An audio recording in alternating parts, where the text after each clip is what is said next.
আজকের ভিডিওতে আমরা দেখব কিভাবে আমরা পিসির মধ্যে ফ্রি ফায়ার গেম প্লে করব। সেক্ষেত্রে আমাদের একটি ইমুলেটর ডাউনলোড করতে হবে। ইমুলেটরটি হচ্ছে ব্লুস্ট্যাক 5। আপনারা চাইলে অন্যান্য ইমুলেটরও ব্যবহার করতে পারেন। আমি আজকে ব্লুস্ট্যাক দিয়ে দেখানোর চেষ্টা করব। তো গাইস, ব্লুস্ট্যাক 5 ডাউনলোড করার জন্য আমরা সার্চ বারে চলে আসব গুগলে। এখানে টাইপ করব BLUE ব্লুস্ট্যাক 5 ডাউনলোড। প্রথম লিঙ্কে যাবেন, এখান থেকে ডাউনলোডে ক্লিক দিবেন। আপনাদের সুবিধার্থে আমি লিঙ্ক ডিসক্রিপশনে দিয়ে দেবো, সেখান থেকে ক্লিক করলেই ডাউনলোড করতে পারবেন। তো এখান থেকে আমাদের ফাইলটা ডাউনলোড হয়ে গেছে, ইয়েস দিয়ে দিবেন। আমার এখানে আপডেট দেখাচ্ছে কারণ আমার আগে থেকে ডাউনলোড করা আছে। আপনাদের এখানে ইনস্টল লেখা থাকবে, ওখানে ক্লিক দিবেন। তো এখানে একটু সময় নেবে, তারপরে একটু সময় নেওয়ার পরে এখানে এটা ইনস্টল হয়ে যাবে।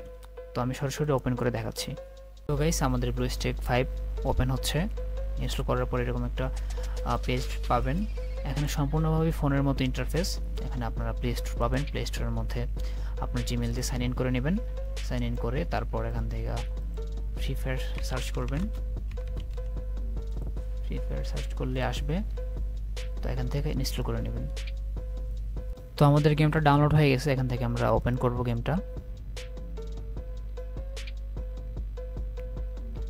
গেমটা ওপেন হতে একটু সময় নিচ্ছে। এই যে আপনাদের পিসিতে গেমটা রান হয়ে গেছে। তো আশা করি বুঝতে পারছেন কিভাবে আপনারা ব্লুস্ট্যাক 5 এর মাধ্যমে ফ্রি ফায়ার নামাবেন। তো পরের ভিডিওতে আমি দেখাবো যে কিভাবে গেম নামানোর পরে কি ম্যাপিং করতে হয়, কারণ কি ম্যাপিং ছাড়া গেম প্লে করতে পারবেন না। তো সেই পর্যন্ত ভালো থাকবেন, আর ভিডিওটা ভালো লাগলে অবশ্যই সাবস্ক্রাইব করে দিয়ে পাশে থাকবেন। আল্লাহ হাফেজ।